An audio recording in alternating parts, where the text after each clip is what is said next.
अस्सलाम वालेकुम वरहमतुल्लाहि वबरकातुहू। बाद सलाम सारे दोस्त इस गल नाल बखूबी वाकिफ हो। अज नी जिहड़ी है बज़म असां तुसां सारे दोस्त अहबाब इकट्ठे होए हां बसिलसिला जश्न बड़ा गवाह मेरे भाई राजा एहसान कियानी फखरे बड़ा गवाह बानिए मेला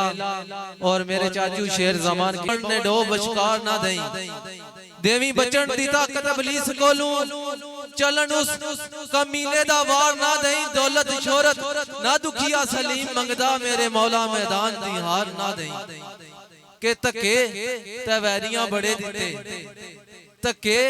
ते वैरियां बड़े दिते शहनशाह दियां टेका नहीं ढैण दिता लजपाल दी निस्बत नासर सारा रखिया कुर्ब विच कलियां नहीं बैण दिता गुट्टी इश्क दी लब रगीन कीते चढ़िया नशा नहीं मुड़ के लैण दिता रागी सोने दा वर्तना याद रहसी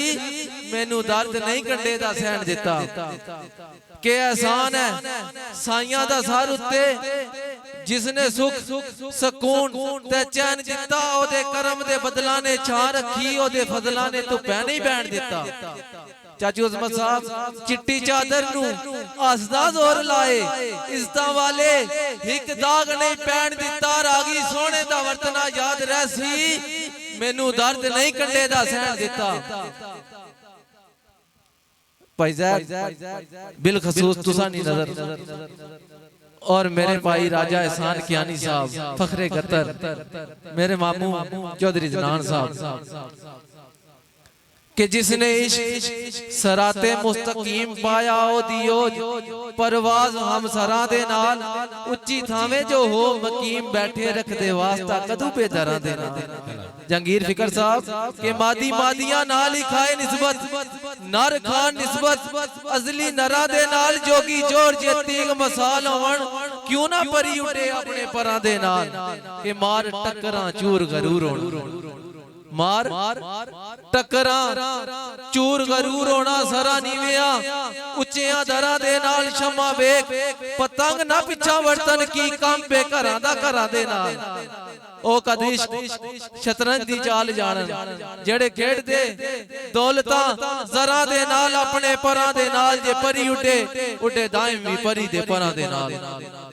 आखिरी शेर बिलखसूस राजा एहसान कियानी फखरे बड़गवा और इन्हां दी आल संगत दी नजर के अंदरू वध जरीले ने जहर नालू गल्ला मिठियां प्यार दियां बाण वाले यारां विच फसाद भलाई रखदे जहरी संगत दे दिए जलान वाले गली गली विच फिरदे ने मियां बजनू कदू हूण देंदे चूरी खान वाले पूंजल कंडी ते रख अज़कार साइयां ओ पे जांदे नहीं तोड़ न बाण वाले फी मान अल्लाह जी वेलकम जी राजा हाफिज बाबर साहब ने सा जिंदे चौधरी सगीर आसी साहब ने सा जिंदे हेलो चाचा अफजल अफनक्की जिए नु सद बिस्मिल्लाह इस्माइल साहब फखरे मंदरा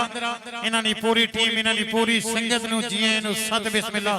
मोस्ट वेलकम जी।